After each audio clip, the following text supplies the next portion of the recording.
बिस्मिल्लाहिर्रहमानिर्रहीम, अस्सलाम वालेकुम नाजरीन। मैं हूं बाबर हयात और आप देख रहे हैं 24/7 उर्दू न्यूज़ पर Babar Hayat show. A very good morning to all of you और उम्मीद करते हैं कि आज का दिन इंशाअल्लाह हम सब के लिए बहुत अच्छा गुजरेगा। तो जनाब, गुज़िश्ता रात क्या बल्कि ख़त्म होते होते मैच आज ही हो जाता है। आपको पता है 12 गुजर ही जाते हैं, लेकिन आज का मैच या कल का मैच, गुज़िश्ता रात का मैच अगर कहें तो थोड़ा सा जल्दी खत्म हो गया, क्योंकि ये almost a one sided affair हो गया due to extraordinary come back from Lahore Qalandars. जी हां, Qalandars are back with the bang due to extraordinary performances from Qalandar stars, जिसमें खास तौर पे पाकिस्तान क्रिकेट के लिए जबरदस्त खबर है और वो है फखर जमान का फॉर्म में आना। इसके अलावा शाहीन शाह अफरीदी भी जनाब पूरा जोर लगा के, जान लगा के ना सिर्फ बॉलिंग कर रहे थे, स्पीड दिखा रहे थे, बल्कि वेरिएशन भी आ गई। इसके पीछे क्या राज है, क्यों हो गया ऐसा अचानक, ये अचानक इंप्रूवमेंट क्यों हुई? इसके पीछे भी एक राज है, एक वजह है, जो कि मैं आगे चल के आपको बताऊंगा।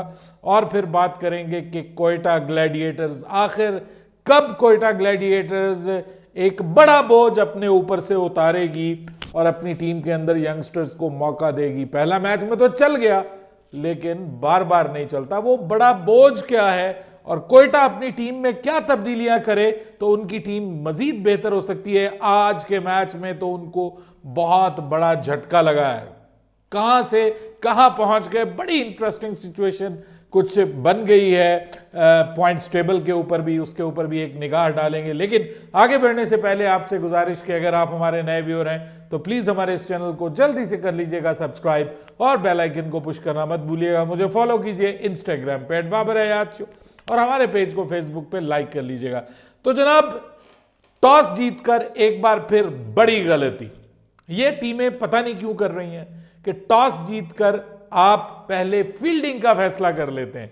ये मेरी समझ से बालातर है। ये मेरे ख्याल में जो बेस्ट चीज होती है ना, वो ये होती है जब नाइट मैच हो, खास तौर पे तो बेस्ट चीज ये होती है कि आप टॉस जीतें और टॉस जीतकर पहले बैटिंग करें और अपनी टीम को जबरदस्त और तगड़ा स्कोर दें और बाद में अपनी बॉलिंग के जरिए आप उसको डिफेंड करें। और मैं समझता हूं कि कोयटा ग्लैडिएटर्स को पहले मैच में इस्लामाबाद, माफ कीजिएगा, पेशावर ज़ल्मी ने यही किया जी कि उनको टॉस जीत के पहले बैटिंग दे दी। तो जब टॉस जीत के उनको बैटिंग दी तो उन्होंने एक तगड़ा स्कोर लगा लिया। जवाब में पेशावर ज़ल्मी की टीम ढेर हो गई और बड़े मार्जिन से हारी, 88 रन से, I think so, Peshawar Zalmi की टीम। तो आज वही जो उनके लिए किया था, आज उनके लिए खोदे गए गड्ढे में कोयटा ग्लैडिएटर की टीम जो है वो गिर गई और वही गलती की जो पेशावर ज़ल्मी ने की थी। मैं तो हैरान हूं डिसीजन मेकर्स के ऊपर कि वो किस बुनियाद पे डिसीजन करते हैं। टॉस जीतते पहले बैटिंग करते और लाहौर कलंदर्स जो कि ऑलरेडी प्रेशर में थी उनको मजीद प्रेशर में डालते, क्योंकि वो एक बड़ी शिकस्त के बाद इस मैच में आए थे और it was almost must win match for them कि वो कम से कम बैक करें। इसमें 2 लगातार मैच हार के आपकी उम्मीदें बिल्कुल टूट जाती हैं, लेकिन ऐसा नहीं किया और उसका फायदा उठाया लाहौर कलंदर्स ने। देखिए, मैं ये समझता हूं कि लाहौर कलंदर्स ने अपनी टीम को इंप्रूव किया और उनकी टीम मजीद इंप्रूव हो सकती है। देखिए, एक तो आज उन्होंने डेविड वीजे की जगह अपना जो फ्रंट लाइन स्पिनर है उसको वो मैदान में लाए और वो जो है वो रिशाद हुसैन, क्या जबरदस्त उसने बॉलिंग की है और उसने साबित किया है कि भाई आपने मुझे जो है वो टीम के अंदर हिस्सा ना बना के बहुत बड़ा ब्लंडर किया। उसने आज एक गेम चेंजिंग इनिंग्स खेल रहे थे रायली रूसो और लग रहा था कि वो कोयटा को आगे तक ले जाने में काफी हद तक, मतलब डीप कम से कम ले जाएंगे, लेकिन वहां पर उसकी जो विकेट छक्का खाने के बाद ली है, मैं कहता हूं कमाल है। क्या जबरदस्त किस्म की उसने गुगली की है, लेकिन वो ज्यादा टर्न नहीं की और थोड़ा सा सीधी वो बॉल निकल गई और लेंथ के ऊपर बीट किया रायली रूसो को, जो बहुत जबरदस्त उसमें नजर आ रहे थे। बहुत, मतलब ओवर 200 स्ट्राइक रेट से उन्होंने बैटिंग की है और ऐसा लग रहा था कि ये ले जाएंगे मैच को, जबकि शुरू की टॉप विकेटें आपकी इतनी जल्दी गिर जाए। तो एक तो उन्होंने ये अच्छा किया लाहौर कलंदर्स ने। दूसरे नंबर पे मैं ये समझता हूं कि जो लाहौर कलंदर्स ने अच्छी चीज की है वो लाहौर कलंदर्स ने एक तो टॉस, उनको किस्मत उनकी कि उनको मिल गया, और जो एक तो रशीद हुसैन को वो ले आए, दूसरी चीज जो वो अच्छी कर सकते हैं और जो उनके लिए इस वक्त भी वबाले जान बनी हुई है, बोझ बनी हुई है लाहौर कलंदर्स की टीम के लिए, वो है Jahandad Khan. They should bring in Zaman Khan.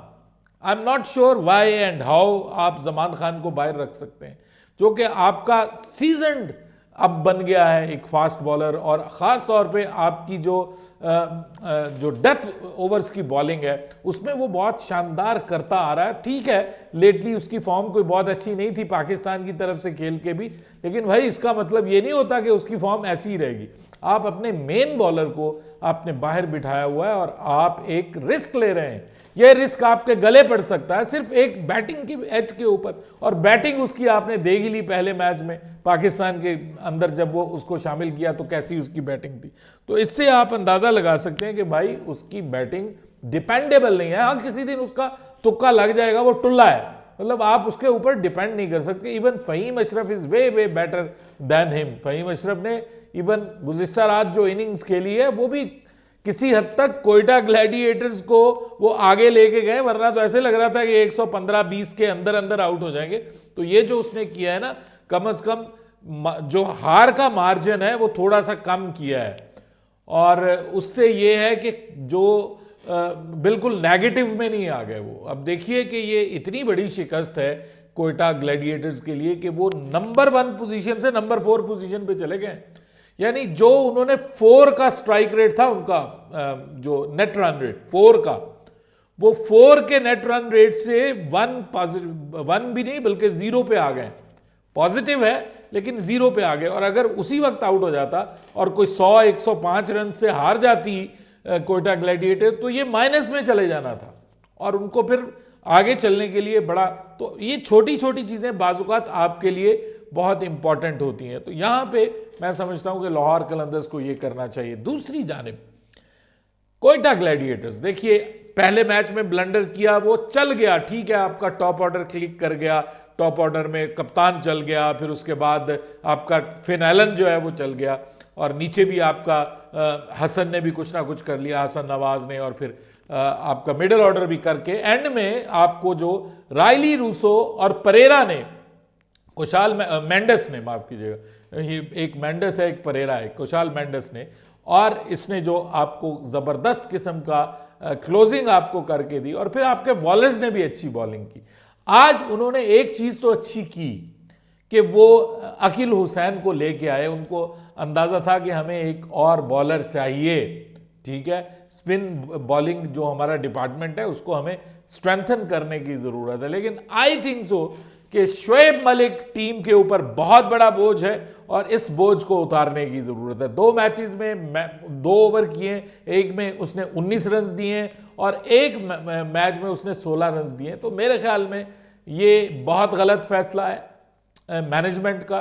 क्यों शोएब मलिक को खिला रहे हैं? ठीक है, आप उसको मेंटोर के तौर पे रख लें, एक पहले भी आपने सरफराज अहमद को रखा हुआ है ऊपर से ये। अगर वैसे मैं हैरान हूं कि अगर आपकी टीम जो है वो शोएब मलिक को खिला सकती है, वो भी तो बाबे हैं ना, बूढ़े हो गए हैं, वो भी सरकारी मेंटोर हैं, तो उनको आप टीम का हिस्सा बना सकते हैं। तो आपने किस लिए सरफराज अहमद को टीम से बाहर निकाल दिया? ये ज्यादती है।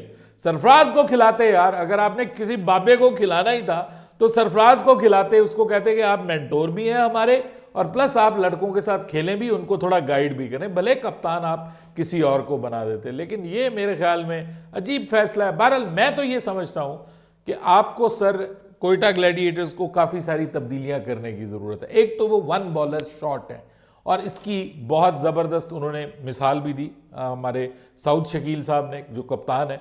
आज वो बिल्कुल नहीं परफॉर्म कर सके, ना वो परफॉर्म कर सके, ना फिन एलन परफॉर्म कर सके। हसन नवाज जो है वो स्पिनर के आगे भी एक्सपोज हो रहे हैं, फास्ट बॉलर्स बाउंस के आगे वो एक्सपोज हुए, अब जो टर्न करने वाली बॉल्स हैं उस पर भी वो एक्सपोज हो रहे हैं, और ऐसा लग रहा है कि उनके पास एक ही साइड है जिसके ऊपर वो घुमा घुमा के छक्के मारने के चक्कर में है। यानी वो एक टुला टाइप बैट्समैन है, चल गए तो चल गए, नहीं तो ना सही। मैं ये समझता हूं कि कुछ चेंज करने की ज़रूरत है आपको, और वो ये है कि एक तो देख लीजिए कि हसन नवाज ठीक है, आपके पास एक एमर्जिंग प्लेयर के तौर पे आपने उनको लिया हुआ है, लेकिन जीशान को भी आपने लिया हुआ है जो कि एक फास्ट बॉलर है। तो आप why not bring Zeeshan in your fast bowling, और उसके बाद जो है वो जीशान को वहाँ बॉलिंग में ले आइए और इसकी जगह आप ख्वाजा नाफे को लेके आइए। Khawaja Nafay is way way better batsman than Hasan Nawaz, मुझे ऐसा लगता है। टेक्निकली वो बहुत बेहतर है और उसका कुछ एक्सपीरियंस भी हो गया है और मेरे ख्याल में उसको टॉप ऑर्डर में होना चाहिए। ठीक है, आप उसको ओपनर ना खिलाएं, वैसे तो ओपनर भी खिलाया जा सकता है उसको, लेकिन ठीक है, आप एक right and left handed combination opening पे रखना चाह रहे हैं तो कर लीजिए। साउथ के साथ ओपनिंग कीजिए आप, साथ में आपके फिन एलन ठीक है। नंबर 3 पे ख्वाजा नाफे को ले आइए। ख्वाजा नाफे को लाना पड़ेगा, ये मैं आपको बता रहा हूं, नंबर 1। नंबर 2, इनको शोएब मलिक की जगह हसीबुल्लाह को लेके आना पड़ेगा।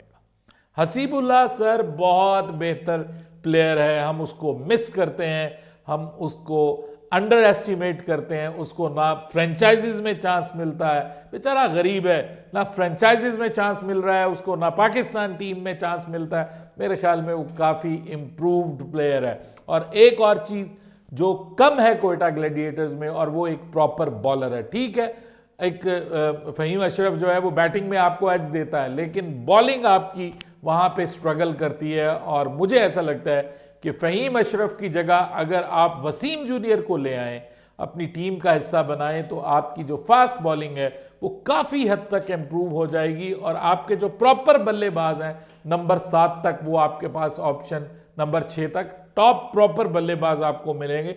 नंबर 7 पे आपके पास कोई और नहीं है सिवाय ये कि या तो आप वसीम जूनियर को खिलाएं या फिर आप जो है वो उसको खिलाएं, वसीम जूनियर को या फ़हीम अशरफ को, यानी यही आपके पास ऑप्शन है। और अगर आपने फ़हीम अशरफ को एज अ बैटिंग तो वो आपको एज देते हैं, लेकिन बॉलिंग में उसको बहुत मार पड़ रही है। आज उसने बीच बीच में अच्छी बॉलिंग भी की है, लेकिन ऐसी फ्लैट पिचेस पे जहाँ पे बॉल बिल्कुल सीम और स्विंग ना हो रही हो, वहाँ तो इस तरह के पेस वाले को तो उड़ा के रख देते हैं। तो उसका 140 प्लस पेस आपके काम आ सकता है। सो आई थिंक सो, मेरे ख्याल में आप भी मुझे बताइएगा नीचे कमेंट्स में कि आपके ख्याल में क्या चेंजेस कोयटा ग्लैडिएटर्स को करनी चाहिए। मेरे ख्याल में कोयटा ग्लैडिएटर्स को 2 चेंजेस करनी चाहिए। हसन नवाज की जगह जीशान को ले आइए और उसको एज आप कह लीजिए हसन नवाज की जगह आप शामिल कर लीजिए, माफ़ कीजिएगा, हसन नवाज की जगह आपको शामिल करना पड़ेगा आपके ख्वाजा नाफे को, ठीक है। और शोएब मलिक की जगह आप शामिल करेंगे अपने उसको हसीबुल्लाह को। ये 2 आपको किसी ना किसी तरह टीम का हिस्सा बनाने पड़ेंगे, लेकिन ये थोड़ा सा मुश्किल हो जाएगा क्योंकि फिर आपको एमर्जिंग प्लेयर खिलाना है, तो वो किसकी जगह आप खिलाएंगे, वो आपके लिए या तो फिर वो आप जो है वो बॉलर के तौर पे फ़हीम अशरफ की जगह लेके आए, लेकिन वो बैटिंग में तो आपको बिल्कुल एज नहीं देगा।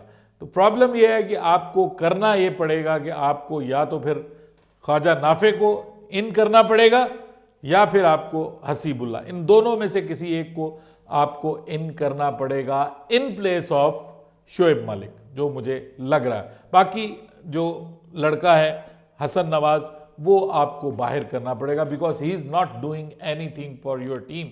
तो ये एक मुश्किल है उनके लिए। देखते हैं उनके पास पीछे बैकअप में कौन कौन पड़ा है। अभी चैपमैन शायद अभी अवेलेबल नहीं है, जैसे वो आएगा तो उनका मिडिल ऑर्डर और इम्प्रूव हो जाएगा। लाहौर में शाहीन शाह अफरीदी कैसे फॉर्म में आ गए जी, हमारे फ़खर जमान तो फॉर्म में आ गए और वो पाकिस्तान क्रिकेट के लिए बहुत अच्छा है। शाहीन शाह अफरीदी आज 140 प्लस, आज या कल 140 प्लस की रफ्तार से बॉलिंग कर रहे थे, ठीक है, और वेरिएशंस का यूज करते थे। आपको पता है ये वेरिएशन का यूज ही नहीं करते, ना कोई स्लो रन, ना कोई गल, ना कोई बात, एक ही स्पीड से बॉल करते हैं और आगे बॉल फेंकते हैं, भले आपको 4 छक्के लग जाएं, उनको कोई परवाह नहीं होती।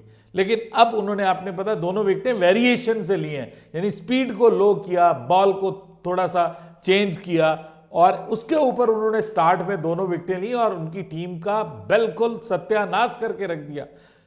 ये क्यों किया उन्होंने सर?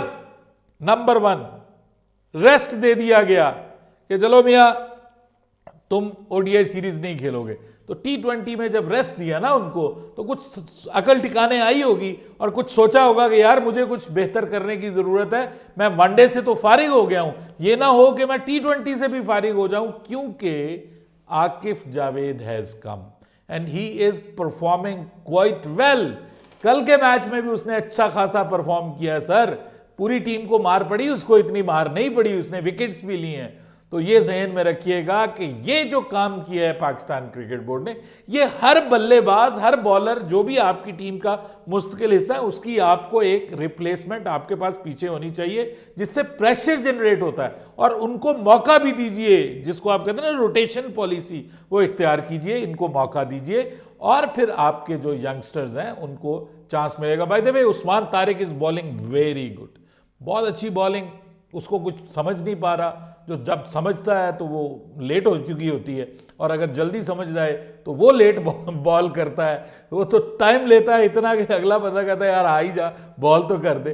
तो वो भी अच्छी बॉलिंग कर रहा है, उसकी तारीफ ना की जाए तो कम है। आमिर को आज बहरहाल मार पड़ी है, और लोग तो कहते हैं कि तू बहुत ज्यादा एक्शन मारता था बाबर के खिलाफ, ये वो। बाबर एंड कंपनी जो है ना, वो उसके खिलाफ इस वक्त, आमिर के खिलाफ सोशल मीडिया पे बहुत ज्यादा ट्रोलिंग हो रही है, जिस तरह से उसको आखिरी ओवर में मार पड़ी है। Sam Billings, what an amazing innings, कमाल खेला है वो भाई।